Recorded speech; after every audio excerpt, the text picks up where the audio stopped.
Mr. Beast, welcome to Figuring Out. I flew all the way to India just to be on this podcast. I heard this is the #1 podcast. You're like the Joe Rogan of India. I am the Raj Shamani of India. Let's just put it this way. Okay. Are you all ready? Yeah. Start the timer. What have you sacrificed in order to reach where you are? I mean, I literally sacrificed everything. How much are you spending in a year? Well over $200 million spent on content this year between the Amazon show and the main channel. Fuck. If you have to tell every YouTuber to ask themselves 3 questions, what would be those 3 questions? Step 1, is this video original? If you're driving down the road and you just see a cow, you're never going to think about that again. But if you're driving down the road and you see a cow and it's purple, you're going to look 5 times and you're never going to forget that. And I think that same logic does apply to ideas. The second thing would be, am I truly putting as much effort into this video as possible? The third question would be, what am I improving from last time? If you had a podcast, what would you do? What you really need to be focused on is like, how do I articulate better? My questions are more well-researched and I'm asking things that no other podcast has asked this person. So they feel like they're getting more value. Relentless obsession with making a better product. How much money do you make in a year? We all go through moments when we urgently need to send something to someone or get something from someone. But we often don't know about quick and reliable delivery options. And we end up spending more money while still facing delays. That's where Porter's amazing 2-wheeler delivery service comes as a savior for families, businessmen, and young people. Whether you need to deliver something at your home for your parents, pick up something from a friend's place, or send an important office document to someone, Porter's 2-wheeler delivery service handles it all quickly and at a budget-friendly price. So now, deliver anything, anytime, anywhere. Delivery hai, ho jayega. Just click on the link in the description and explore Porter's delivery options today. Our today's guest is world's biggest YouTuber who has more subscribers than the population of most countries. He loves breaking records and recently broke 40 Guinness World Records while filming his new show, Beast Games. We have Mr. Beast on Figuring Out. We spoke to him about his brilliant content strategy, how anyone can grow their audience from 0 to 1 million followers. 3 very important questions which every YouTuber should ask themselves before making a video. Also, he broke down his entire business model of chocolates brand Feastables. The crazy story behind making his show Beast Games, and in the end, we challenged him to come up with a viral idea for promoting my brand YFL Home. But before you start watching this episode, don't forget to subscribe to Raj Shamani Clips and Raj Shamani Shorts channel, because there we put small clips of this long episode so that you gain more insights in less time every day. And if you want to experience an audio version of this episode, then it is available on Spotify, so you can follow us there as well. Go watch this episode and watch it till the end, because this is one of the biggest episodes and one of the biggest moments for the Figuring Out. And it's filled with so many insights and such knowledge that you'll thank me in the end. Now start watching it.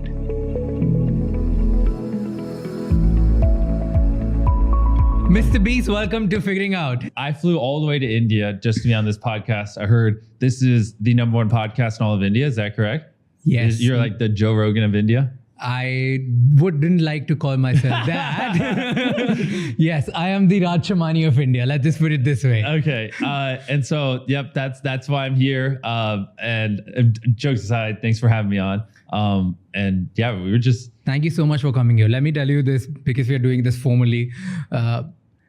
You have no idea how many videos of you being on podcasts I've seen and implemented those strategies in my team. It's insane. I mean, I appreciate the kind words. So is there anything in particular you want to talk about, or? There are so many things I want to talk about. Okay. But because I have the biggest YouTuber of the world, okay, I want to make this more a personal consultation session more than anything. Okay.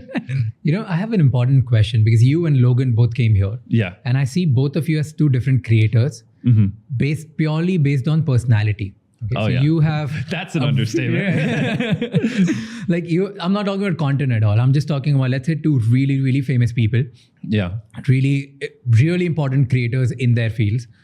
One is a very humble creator. Let's say you are a very humble creator. You're always available for people. You told me that you spent 16 hours in line to help people click pictures with you. That's insane, right? And you've always been shown as someone who's like just available, loving, out there. Versus there's Logan, who is like outrageous, he's loud, he's a little cocky. Arrogant, a little bit douchey. He has this air about himself, right? Yeah.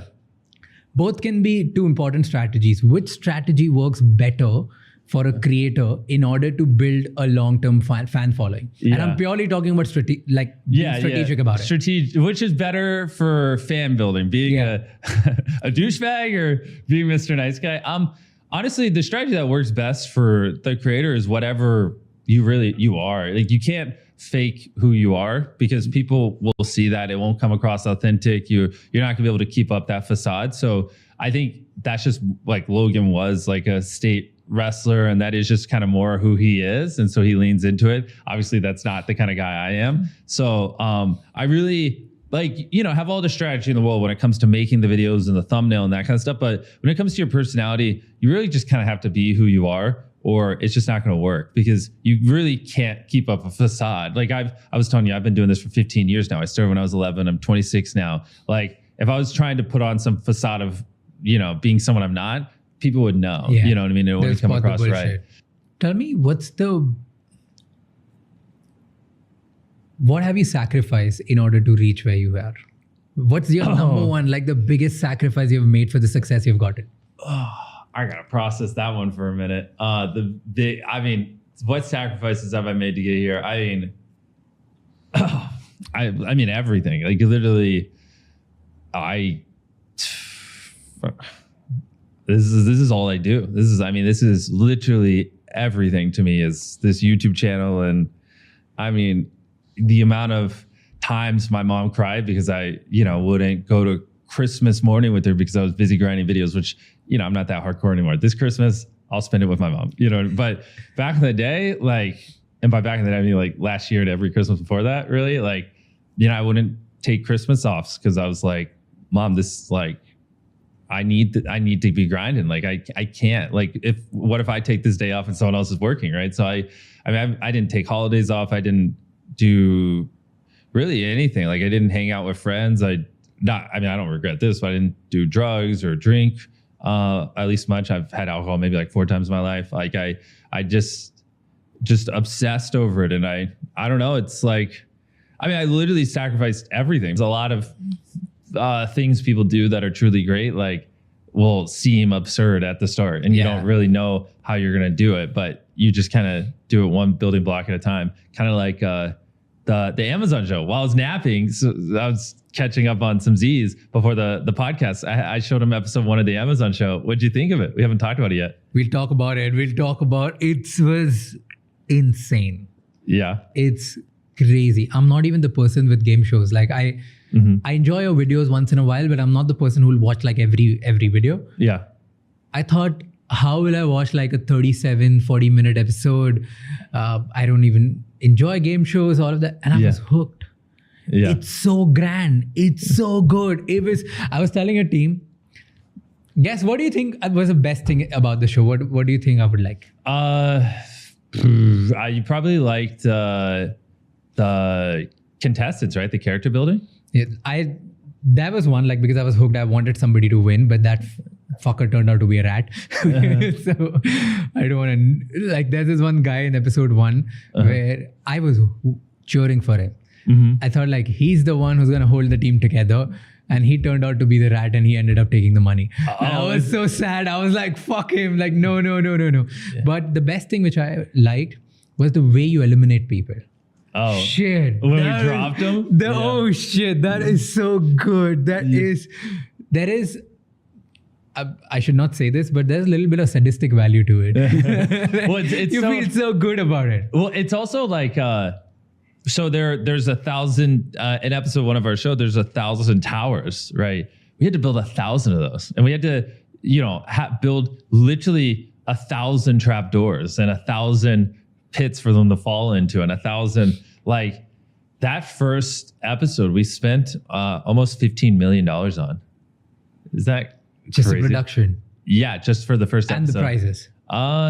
I don't even know if that includes the money we gave away in the first episode. Just episode 1. Fuck. Yeah, it was, I mean, like, but you could see the scale of it. I mean, it's like, It's grand. yeah. And so that's like, and I'm grateful you're uploading this podcast on December 19th. So when you guys are seeing this, that means it's out on Prime Video. But that's been basically like the last year of my life. We've been working on that. And it's like, because the next one thing I've really wanted to do is like be able to, YouTube videos, they start, you build like characters, and we're trying to get into storytelling, but they start and end in a 30-minute video, and you don't really get time to develop people. And like, did you see our videos where we got like the 100 people ages 1 through 100 and put them in cubes?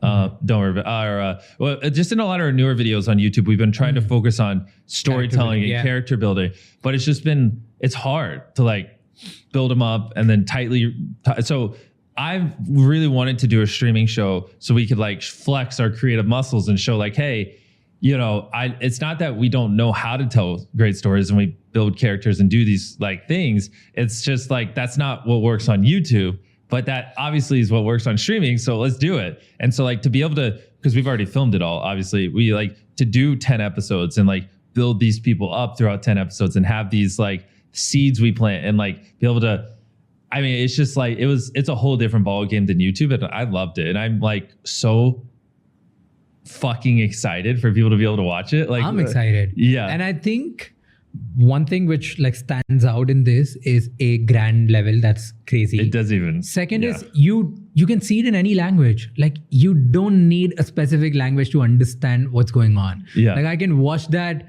in my own language and like you dubbed. Yeah. And I can get the same kind of emotions. Like the way it's shot, the sound effect, the production, grandeur. Like it's just that first so episode had more cameras recording than any production in the history of anything. No production has ever used 1,100 cameras recording at the same time. 1,100 cameras. 1,100. We had miles upon miles of cables ran. We had to spend millions of dollars on server space just to hold all the footage from all the cameras, because there's 1,000 contestants, and we had a dedicated camera for all 1,000 of them.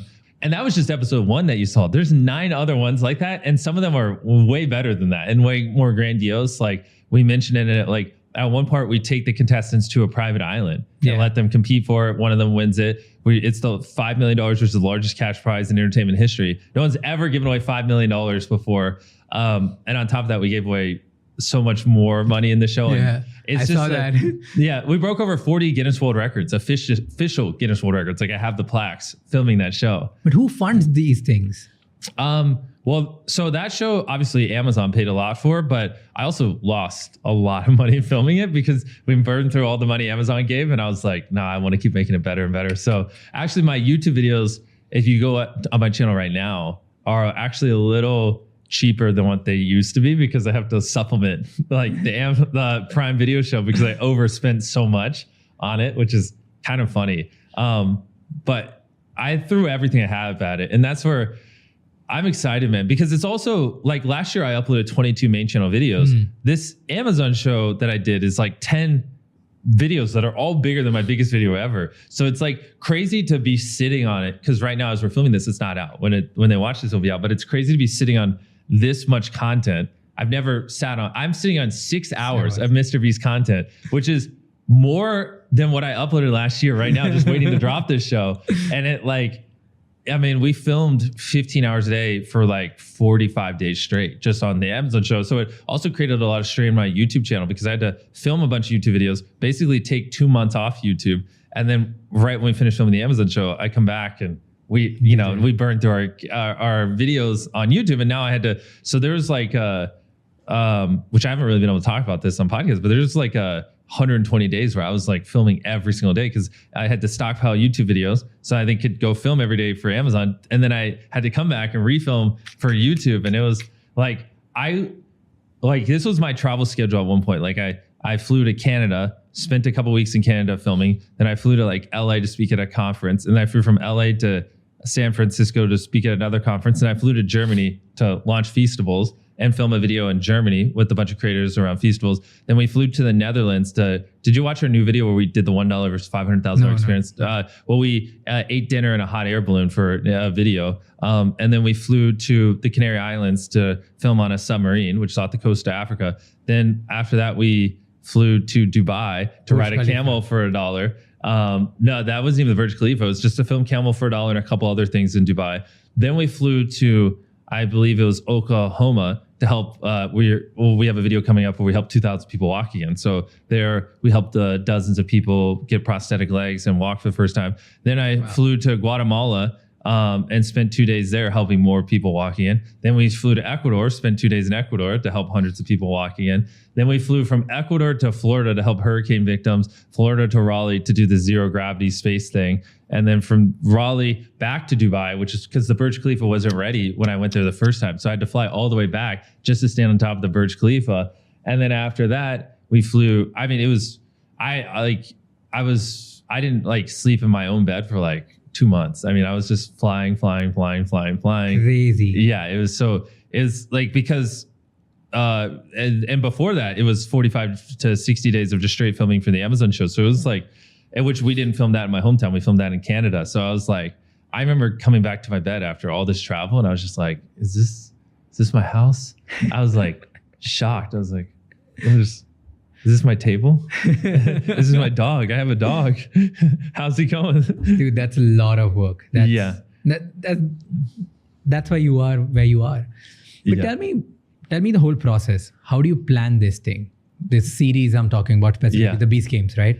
Oh boy. Like give me like step by step, how many steps are involved. Obviously you can't tell everything because it will take like 5 days. Well, that's but give me like the short version because it's insane to think. And the other thing is you don't even know whether it'll perform or no. So how do you proof check that? I know, in your right? head? Isn't that crazy? Right? Like I threw everything. We put everything I have into this. Like, and how do you check it? Like at every point, oh, this will work, this will not work, because you have to have blind faith. You have to have, that's the thing. I don't know, right? Technically, I don't know if this will perform or not, but I lost a lot of money filming this outside of the money they gave me. Like I said, I threw all my people at it. How much money did you lose? Okay, give me that. Tens of millions. Like I poured tens of millions on top of the money I was given to make this work. So you didn't make any money out of it? Oh no. I would have way more money if I never filmed it. way more money. Why do you do? I mean, let it be. Like I think tons of podcasts have asked you the same question. Because the goal here is to make the greatest show possible. It's not to make money, right? Like which you can see when you watched it. Like you can tell. Like the goal is just to make phenomenal content. But yeah, so obviously step one is you just like I've wanted to do this for years, but we just kind of had to figure out what would make this different than a typical reality challenge show. Because one thing I think you might have noticed when you're watching it, it's like, if you watch normal reality shows, like they do a lot of cutaways and takeaways. So like something will happen and they cut to someone like in a room, like, you know, that they filmed after the show and get their thoughts on it, which I don't like. There's a lot of things that normal reality shows do that I didn't like. And so step one was like, how are we going to be different, right? Just like on YouTube, we didn't do what everyone else did. We formed our own lane. I wanted to figure that out. So, watched quite a few reality shows and just took notes on like, I don't like that they do this. I don't like that this, I don't like that.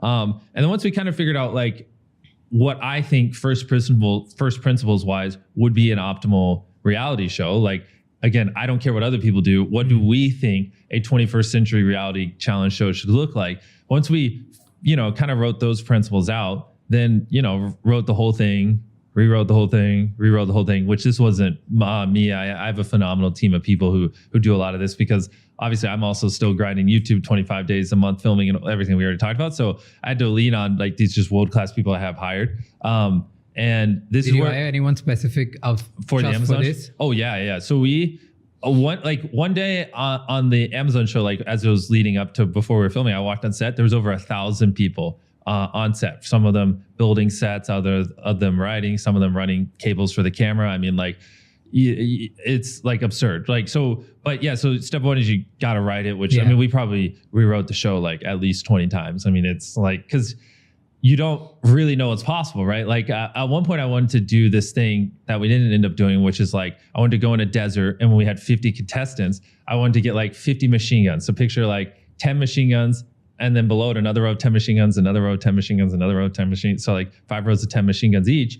And then I wanted to put like a mannequin really far out in the desert, and then everyone has a different color bullet, and be like, all right, everyone shoot that mannequin, and get like this cool slow-mo shot with like a phantom camera of everyone just firing these like machine guns, like mounted ones at it. And it's like, okay, 25 of you hit the thing, then they stop. And then we like pull the bullets out of the mannequin. And then what I was going to do is have those 25 people go up top, and there's like a platform above the machine guns. And it was basically what we were going to do is give them a bag of money. And then at any point in the next 7 days, they could drop that bag. The 25, they press the button, the 25 people at top, and the bag will fall. And then the 25 people that down below, if they shoot it before it hits the ground, they move on. But if they don't, then they're eliminated. And so then it's interesting because I thought this would be like a great episode. It's like, so the 25 people below that are like on these machine guns, like what of the 50 machine guns do they stay mounted on? Like, how do they do cycles? Because you got to sleep and you're going to lose attention. So do you do like 2 sets of 12 or 3 sets of 8 or whatever? And then the people up top, are they going to try to drop the bag at night during the day, and they can drop it on the left side, the right side, and they can see the formation of the people down below. And then we were going to give them like 3 decoy bags so like they could drop them to see like what times the people are paying. I thought this would be really cool. Right. So we have this thing and we put all this planning and effort into it. And then it's like, yeah, you can't just have 50 machine guns spraying in a desert. And so it ends up not happening, and that's not a thing. But so that because we're writing things that have never been done before, you don't know. And so it's a lot of like, I think this is sick, let's do it. And then people are like, that's not possible. And I'm like, figure it out. And they're like, that's not possible. I'm like, figure it out. And they're like, that's not possible. And then I'm like, okay, maybe that's not possible. All right, I'll rewrite it. Or the team will rewrite it. Not specifically me. I have a phenomenal guy named Tyler who directs or helps me with a lot of this stuff. And so like we legitimately rewrote the show like 20 times. Here's a hypothetical question. Okay. If it really works and breaks all the records, what would be the one reason why it'll work? And if it really tanks, what do you think will be the reason it'll tank? The reason why I think it would work is, I mean, we just looked at it from first principles. Like we hired the best in the world to help make the show, that have done the best unscripted stuff. But, we just didn't do things the way they normally do. Like after we finished filming the show, we threw this after party to celebrate with the crew. It was great. Everyone's having a good time. I had so many different of our producers and people who worked on the show come up to me and go like, I've worked on unscripted shows for 20 years, decades. And like, they're like, this is the most unscripted show I've ever been on. Like, you guys didn't tell people how to act. You guys just let the contestants, you created this own mini world where the contestants were just them, and you just captured it, and you had the infrastructure to capture it, and you didn't make them be people they're not, and like a lot of these things. And so that's one reason why I think it'll do well. Another is like, no one's ever built sets like these. Like that first set you saw, like you could fit all of Wipeout in there, you could fit all of Jeopardy in there, you could fit all of American Ninja Warrior, all 3 of them in there, and it still wouldn't be as big as that first room. So the grandiose of the sets, I mean, no one's ever had this many contestants. No one's ever had this large cash prize. We gave away more money than any game show in history. But no, I don't. I just don't think it will. Well, I hope so too. Because I also hope, I hope this crushes to a degree where other creators can go, look, Amazon, look, Netflix, like Mr. Beast did well. Like, trust me, I know my audience. Let me make a show. Because right now, the trust in creators on streaming platforms is at an all-time low. Like, a lot of platforms have done stuff with creators, gotten burned. The shows didn't do well. They weren't received well. Like Tomato. Why do you think it's not working for a lot of creators? Truthfully, the biggest thing is like a lot of these creators they don't make these kind of big budget things, and then they go into streaming, and then it requires them to scale up like I did, but they don't have that experience. So it just crashes and burns, doesn't feel authentic. But also a lot of them were years ago. I mean, more and more creators are becoming like you. You have 40 employees now. Like, you know what I mean? Like, more creators are becoming entrepreneurs and like building small, medium-sized businesses. And so I actually do think there are a lot of creators now that would do well in streaming. It's just streaming platforms just need to take them serious. And I know a couple of people who, they would kill me if I named them, so I can't name. Like, I know one who did something with the streaming platform.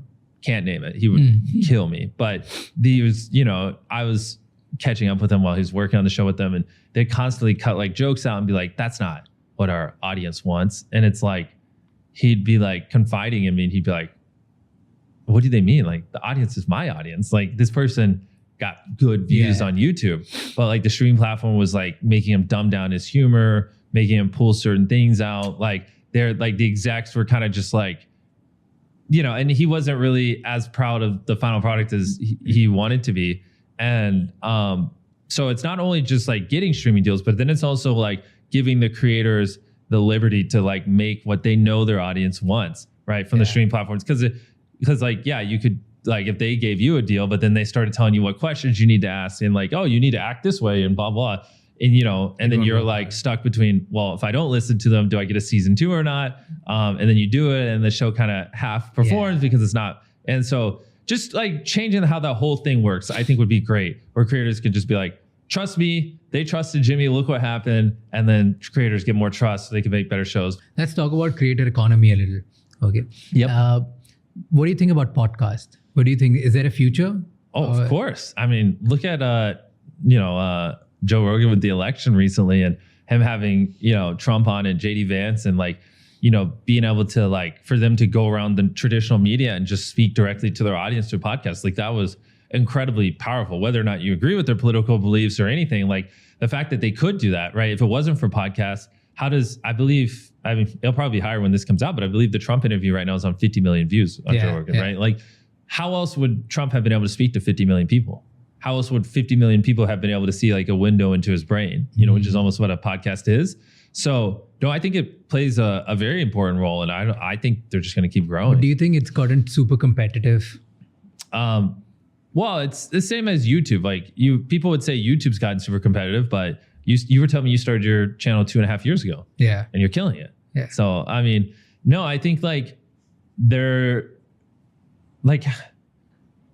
just how many people are actually making great podcasts. So, no, I think podcasts are going to keep growing and becoming more and more powerful. And it's just like you're always going to want to see a window into people's brains. You know what I mean? And like, unless there's a new medium to do it, like, yeah, I just see it being more and more important, to be honest. If you had a podcast, what would you do? Like, what hacks would you put out to actually grow it crazy?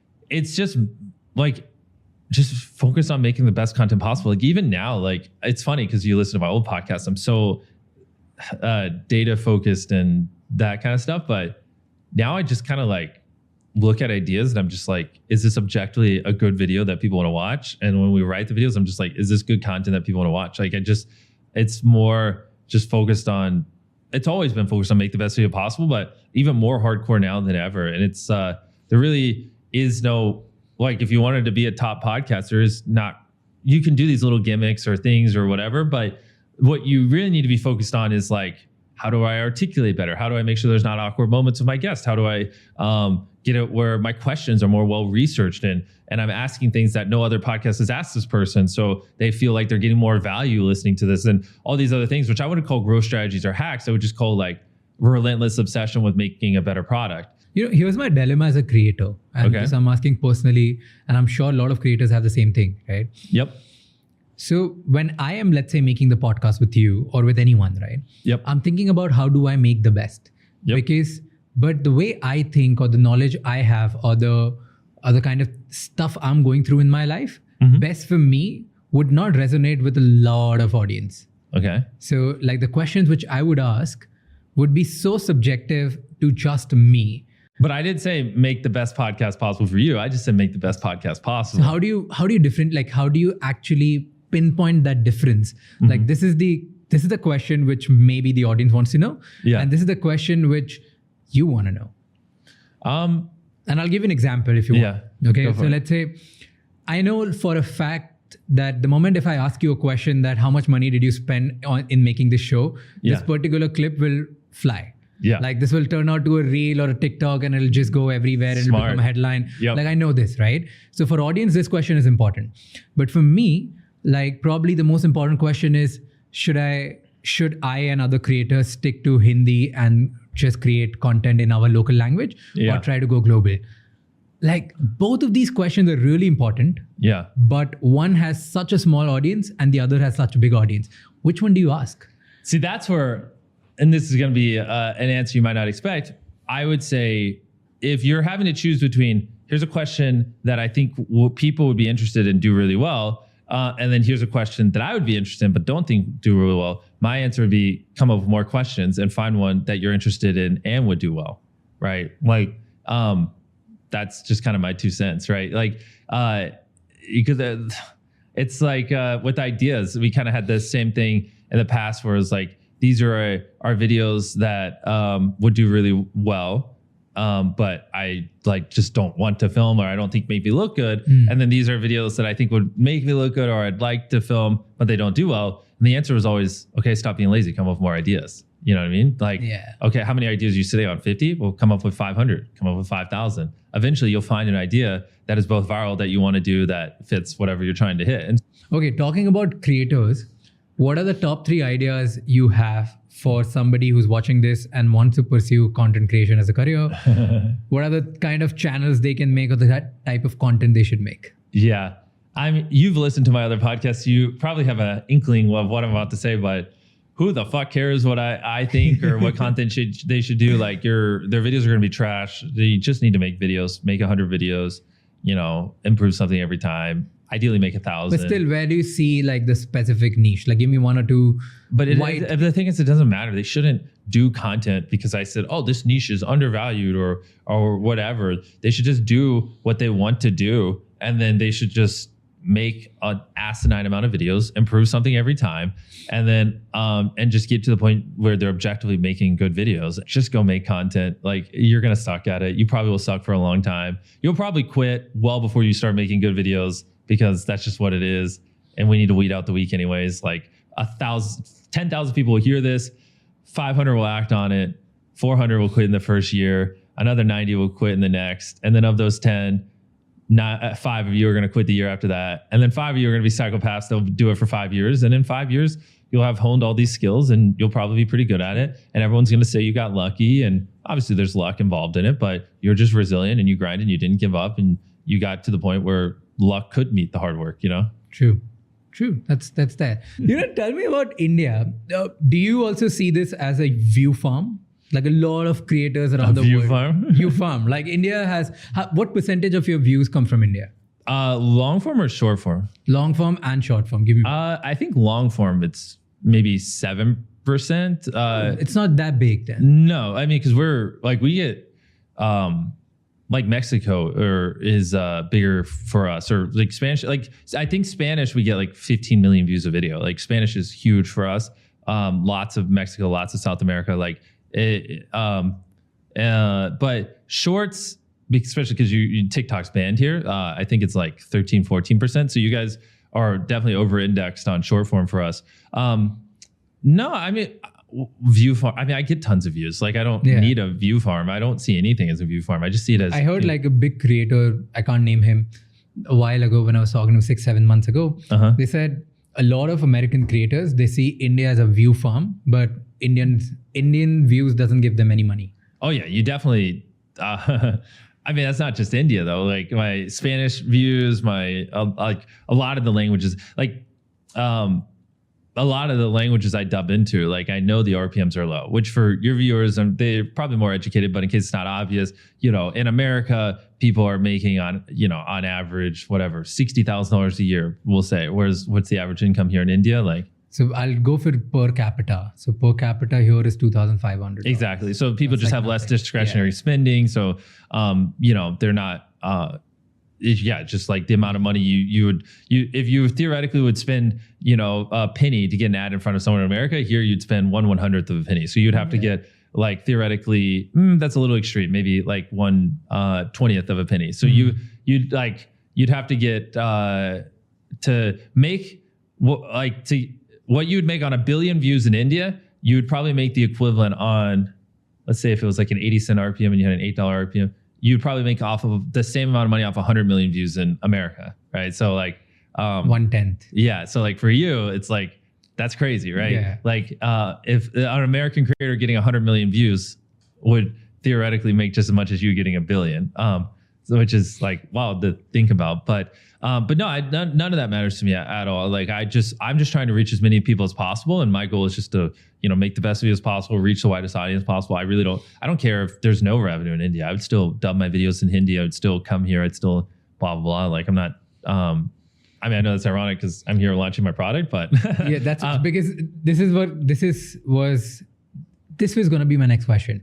Yeah. Because then the pricing of your product becomes very important for Indian market. Yeah. How much do you sell it for in US? One bar. In the US, those right now, single bar is $2.57, which is like. And in India, how much would you sell for? That one, there's a lot we got to figure out there because I want to manufacture these bars in India because you guys obviously have like import stuff and it'd just be more cost effective instead of making it somewhere else and shipping it here and blah blah blah blah blah. So I don't really know where all that's going to land. The thing is, right now the reason why I'm not as like up to speed is we're only in 10 stores here, which because we need our bars everywhere else in the world. So we Prime launched in I believe thousands of stores or whatever, but we only put Feastables in 10, which is like nothing, obviously. But it's because we couldn't make enough. So it's not like we launched here, but it's kind of like a soft launch. We'll probably scale up in India later next year once we actually figure out how do we make these bars at scale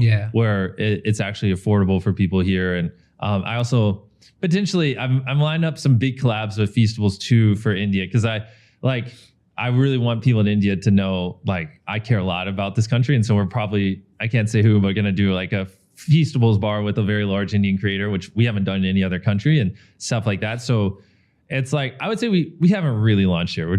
It's just kind of like a fun trip here and put it in 10 stores so some people could try it, if that makes sense. So right now it's not like a full-blown launch. No. Yeah. I mean, I would be doing way more if it was. Yeah. If you want any help with connecting with a lot of like manufacturers who can manufacture in India, let me know. I'll put you up. Yeah. With like a lot of them. Let's do it. That would be great. I know like a lot of them. Okay. Like a lot of them who manufacture for Nestle, for Rocher, for Mars, for like all of these people in India. Okay. So, and what's the number one chocolate selling brand in India? I haven't even deep dove the market yet. They're Cadbury. Cadbury? That's what I saw when I was at a store earlier today. I was just looking at it. It looked like they were like half the shelf space. The big thing is just, it's going to be price, obviously, because people just don't have as much money to spend. And we do a lot for Feastables on the ethical side of, making sure like... Sourcing needs to be something which is really problematic for, Yeah. Are you aware of Tony's Chocolonely? No. They're a chocolate company that ethically sources their cocoa, and we partnered with them. And so we have all our Feastable farmers. We use fair trade, and on top of that, we pay our farmers a living wage, and we do a lot of stuff like that. So, basically, Tony's Chocolonely, who we partnered with on their supply chain, Tony's Open Chain, they calculate here's how much it's a living income reference price. Here's how much a farmer needs to make to be able to make a living income. So this is how much they need to make per metric ton of cocoa beans they sell to you, and blah, blah. Anyways, it's just like a metric where it looks at the cost of like theoretically bread, inflation, everything in West Africa. And so we pay based off of that. We make like if a farmer sells us beans and they don't make enough money off those beans to meet this threshold, then we'll pay extra on top of it just so they make enough money where they can live. So we pay our farmers a living wage. They're fair trade certified. And we're doing a lot of projects in West Africa and the communities where we're sourcing our beans to help them. And like we're right now building schools over there. And then there's CLMRS, which is like child labor remediation, which checks in on the farms, make sure there's not child labor, that kind of stuff. And trying to, like I don't want child labor, and I want to make sure our farmers make a living wage and fair trade certified. So I'm very aware. Yeah, there's a lot of messed up stuff in the cocoa sector, and Feastables is doing everything in its power to show that you don't need to do that. And that's one of the things I wasn't aware when I got into chocolate, how messed up it is. But because of all those things we're doing over there, and I don't have the scale like a company like Cadbury, that's why we are a premium brand. Which year is it for you? Year 3? Probably. Well, so. The first year we were only online, which was obviously dumb. No one goes online to buy chocolate, but I really didn't know any better. Like I had to like learn all of CPG through trial and error. Like I didn't have a mentor. I didn't like with what I know now. I mean, oh my gosh! Like what do you know now? Oh yeah, well it's like. Give me. If I was talking to like young, like me 4 years, and we're probably on year 4 now. Okay. If I could just talk to me 4 years ago, I'd just be like, bro, why are you selling online only? No one buys chocolate online. Like almost all chocolate sales are in retail locations. Like what do you do? So we were D2C like the first 8 months, which was dumb. But I think we sold like 20 million online though, like just chocolate, which who does that? That was crazy. I saw a short I saw a short video. Some creator were explaining that Mr. Beast did $22 million on sales based on traffic of your website. In a year? Yeah. For Feastables or merch? Or? Feastables, first year. Yeah, that's probably right, because that was the only way to buy it. And we did like the golden ticket stuff and things like that. Somewhere around there. I've just done everything in my power to educate myself on every little thing, because, that way I know what's going on in supply chain, et cetera. But so I wish I knew a lot of that sooner too, because it just would have been better to set it up like this at the start and that kind of things. But yeah, it's just also a lot of, I don't know, like we had to reformulate the bars because like our first one, people just didn't like the flavor and the repeat purchase rate wasn't there. And so like having to, these cartons. So here, I'll show you. Like there used to be a thing where if you grabbed one of these bars, right, like this, see how the other ones slide forward? Yeah. And our first iteration of Feastables, when these slid forward like that, they would all fall out of the box. And so we had a major problem where Packaging problem. Yeah, where it was a cardboard box engineering problem where I walked in a Walmart one time, right, and there's like the chocolate aisle in Walmarts in America are massive. We're talking like 100 feet wide. Yeah. Like there's so many chocolate products on there. I counted every single broken bar in the entire chocolate aisle. There's 74 broken bars across the entire chocolate aisle that we were 1% of. And 72 of the 74 broken bars were Feastables. We were like 95% of breakage, but we were only 1% of the shelf space. And it's because we didn't engineer our boxes properly. And so when you grabbed bars, the others would lean forward and sometimes it would cause the box to tip. Yeah. And then the compound on that is like our bars now, we have these like ridges on them. So like, they have these natural break points where it's not as extreme. So like if you snap this bar right here on a break point, it's still fine. Like the bar looks fine. Even when you open it, it doesn't destroy the consumer experience. I mean, I prefer it not, but before we didn't have these break points. So it was basically like the bar was just a giant pane of glass. So when it fell like this, it would shatter. Yeah. And so then there's like, then it would all come down here. And then, so it was bad, like really, really bad. So we fucked up on the box.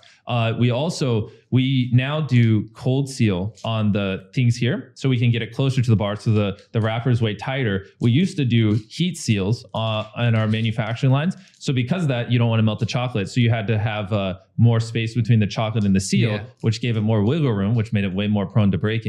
So we switched to cold seal. So now the wrapper's tighter, so it hugs it better. So it's way less prone to breaking. We also made the bar a little bit thicker, so it's a little more durable. So like, I mean, I messed up in every way imaginable. Like the box. All of these things you learned on the way. Yeah, exactly. Like the box was not engineered correctly. The bar was too breakable. The packaging was not tight enough, and we didn't have the machinery, so we had to like completely switch that to where we could. And I didn't know the difference between hot seal and cold seal. I just was like, oh, everyone just seals it the same way. No, it's like that's why our wrappers weren't tight enough, and so we had to switch to that. And I mean, I could go on and on and on. I mean, it was just even like the way the branding looked. Like even these are. It's funny. Here's a great case study.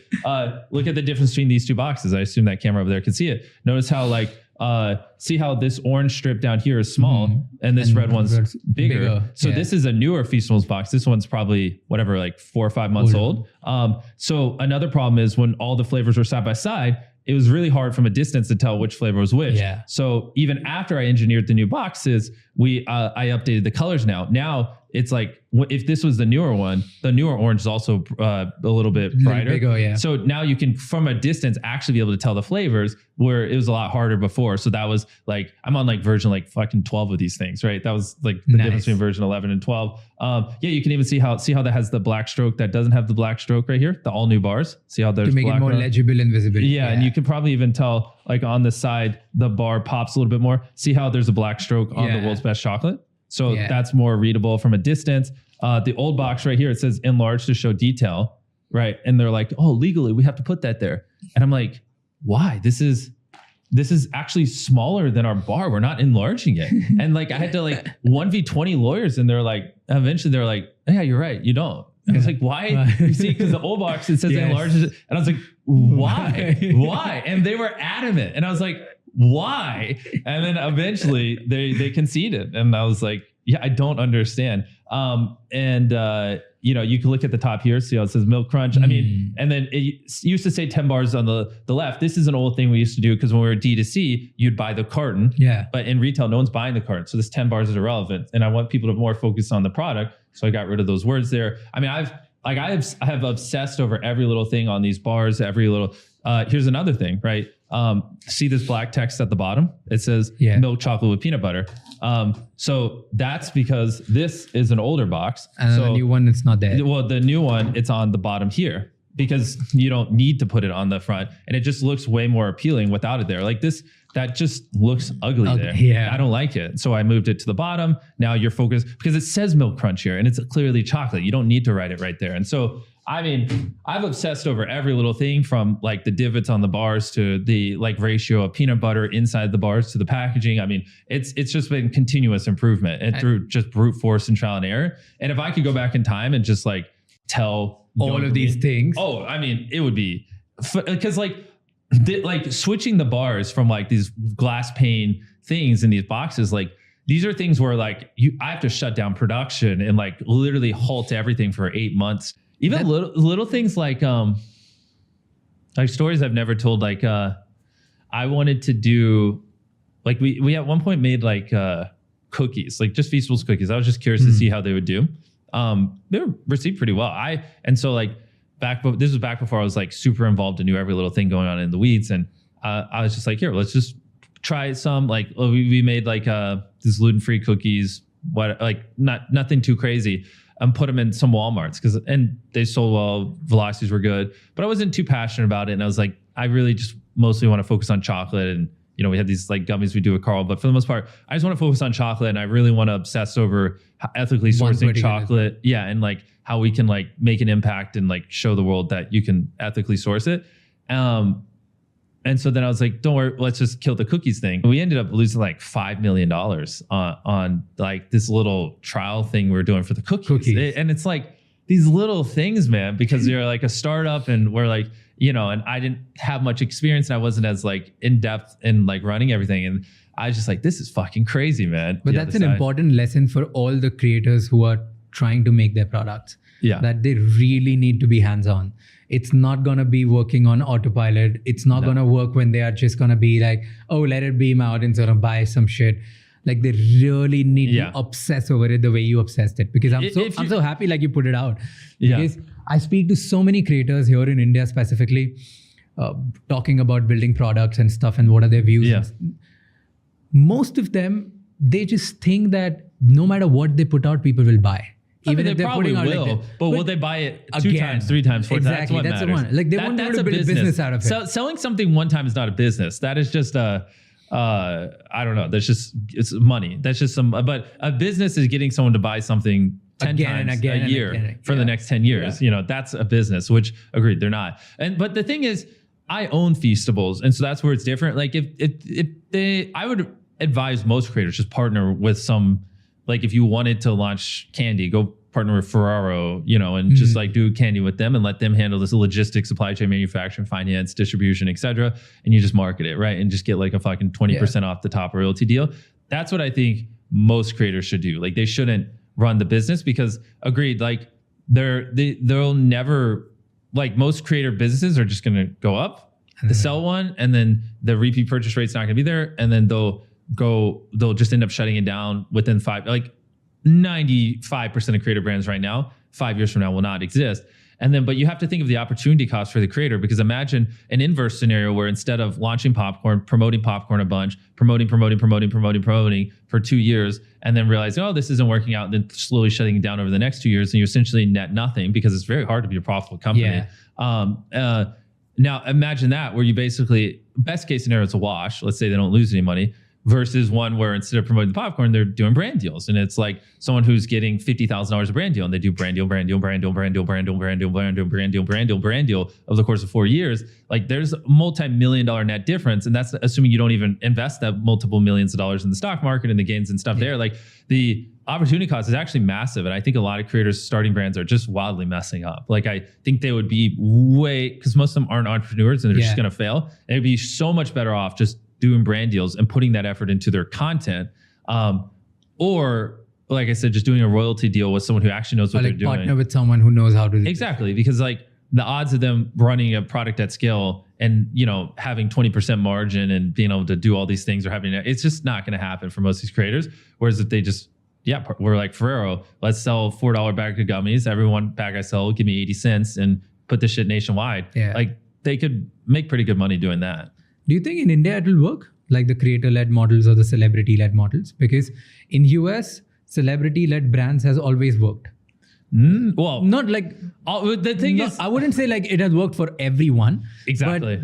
But like time and time again, like a lot of people have worked. There are celebrity brands in America that have worked. Yes, like Conor McGregor, I believe his whiskey crushed. Like Ryan Reynolds, Kim Kardashian. Yeah, Kim Kardashian, Skims. Kylie Jenner. Like So but they're like, you just listed maybe half of the actual truly successful ones. So that's where you got to look at like over the last 20 years, we could probably count on our two hands the amount of actual real But still, there are case studies where the brands have worked. Yeah. Right. Feastival is doing good. Prime is fucking killing it. Yeah. Right. In India, we haven't seen, like around the world, I haven't seen other brands. Like, do you think it'll work in this part of the world? Well, this is where I'm ignorant because there has to be celebrity brands or something that have done well around the world. That can't just, but do I think there'll be an implosion where it will start working for more and more people, kind of like in America? It's hard to say because like I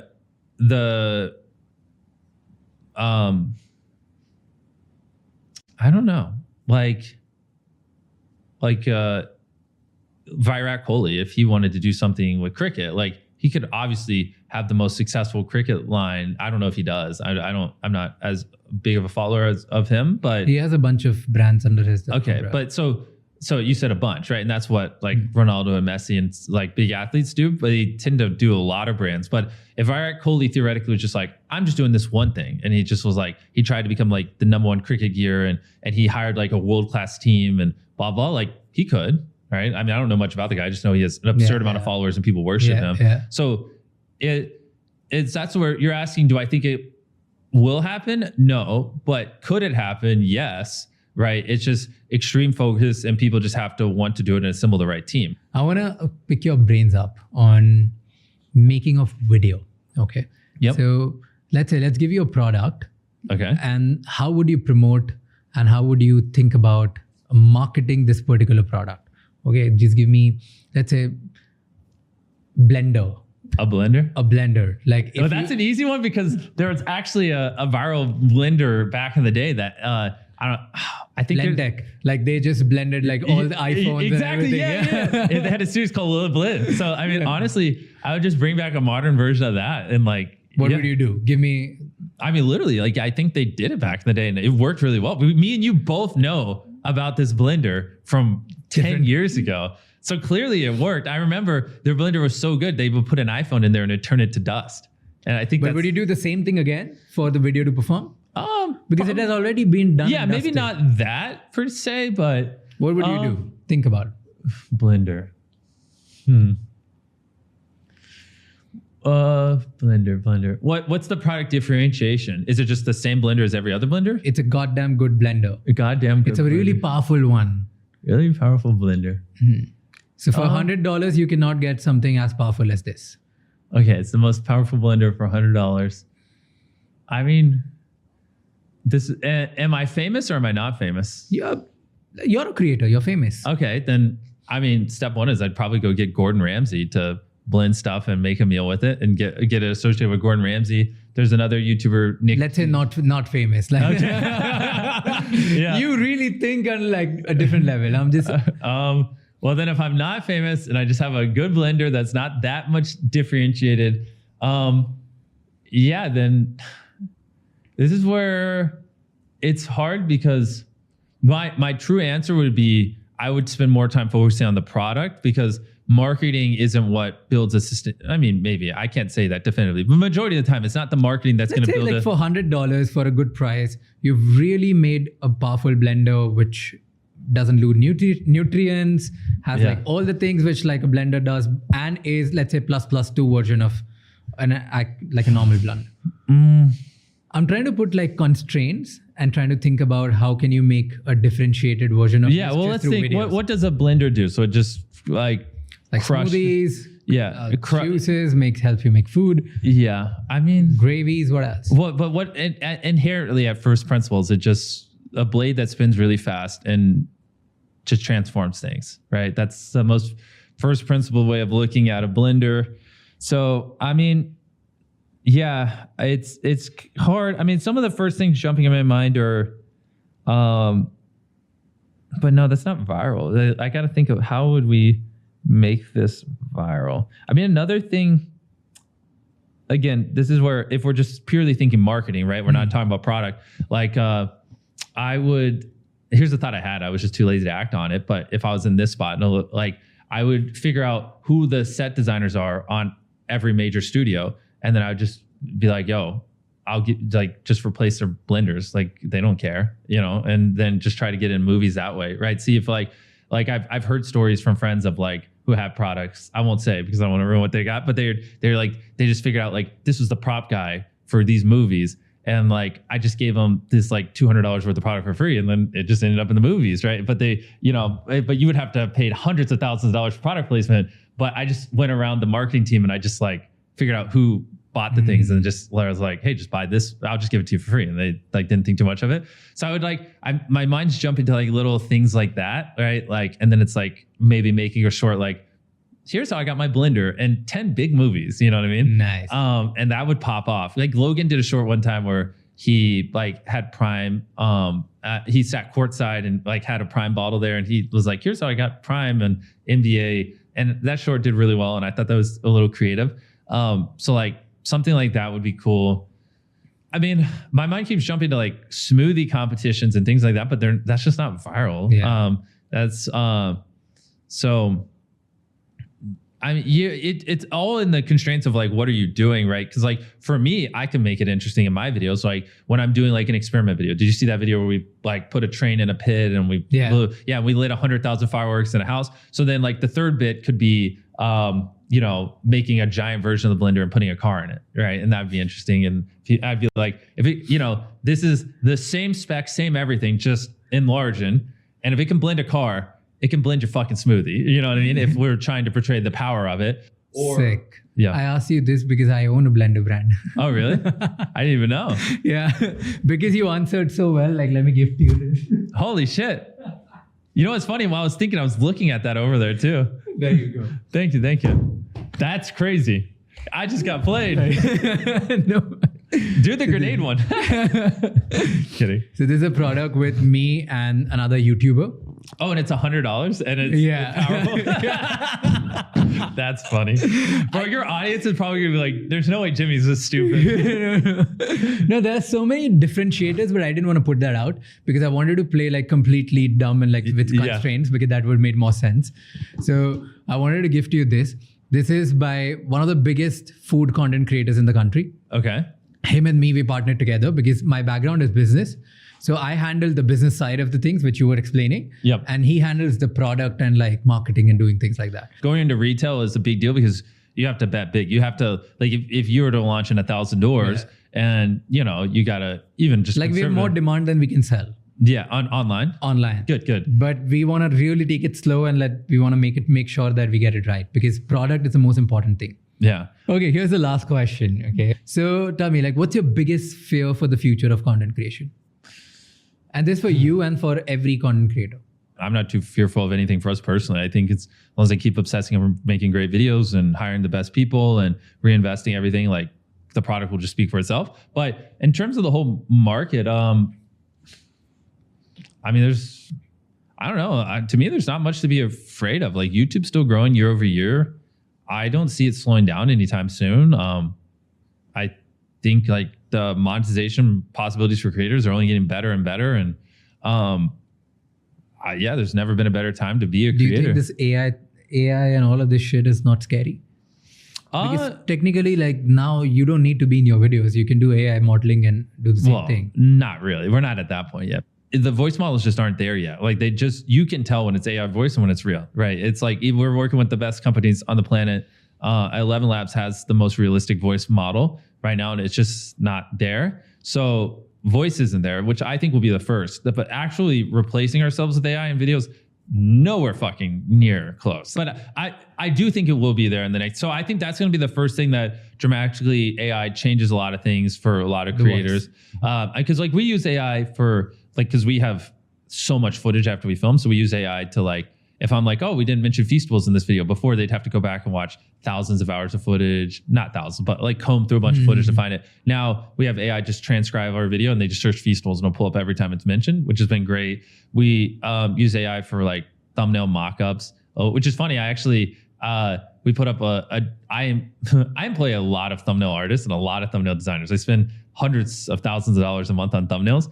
And the thing is, we just to like help our thumbnail people with inspiration, we put up like this job posting of like just an AI, you know, I don't even remember, just like someone to come up with AI concepts. Like, so just to give our thumbnail team something to work off of. It wasn't replacing a job or anything, but like Twitter went crazy when we posted that. And they're like, fuck you, Jimmy, pay artists, stop trying to put artists out of jobs. And it's like, they went nuts. And it's like, guys, it's so hypocritical because I have more thumbnail artists on payroll than anyone else on YouTube, probably times 10. Like the amount of money I pay thumbnail artists and people who work on my thumbnails is ridiculous. And I just wanted to hire one person to help them with inspiration for their work and make their lives a little easier. And people just like went on a giant crusade against me, which is insane. Yeah, but I mean, that's the world I live in now. But voice and then the video thing. But no, anyways, to people listening, I wouldn't worry about it now. No, put your head down, grind.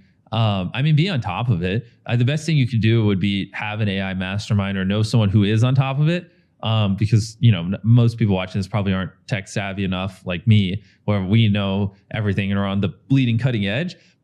But if you're not, just know someone who is, you know what I mean? So you're not too caught off guard and you can see things 3-6 months out, and you don't want to find out like AI voice is replacing real voice like a year later. Like you found out I'm using audio tracks a year later. You want to find out 3 months before it happens, not a year after it happened. So as long as you're in that position and you're surrounding yourself with the people who can keep you informed, I think you'll be fine. Okay, here's a question. If you have to tell every YouTuber around the planet, okay, to ask themselves 3 questions before they make a video or even start thinking about a video, what would be those 3 questions?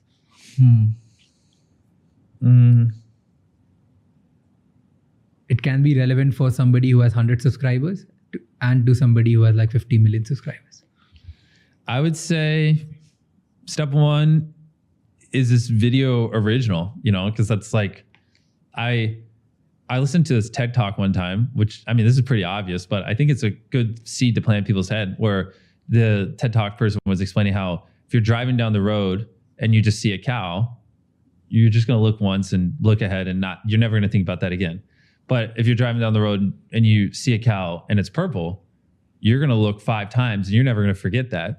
And I think that same logic does apply to ideas, right? When you're scrolling through YouTube, if your idea is the cow idea, they're going to look and they're going to keep scrolling. But if you have the purple cow idea, they're going to look 5 times. They're going to have to click on it. So it sounds cringe because I'm just making this up on the spot. But like, first question is like, is this a purple cow idea or is this just a cow idea? I don't know. I just pulled that out of my ass.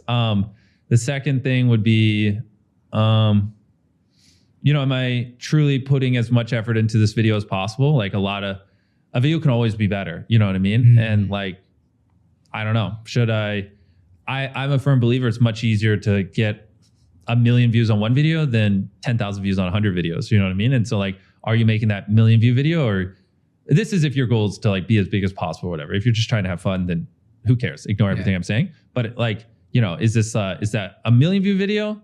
Is this that, or is this like just another drop in the bucket, 10,000? That's not going to move the needle.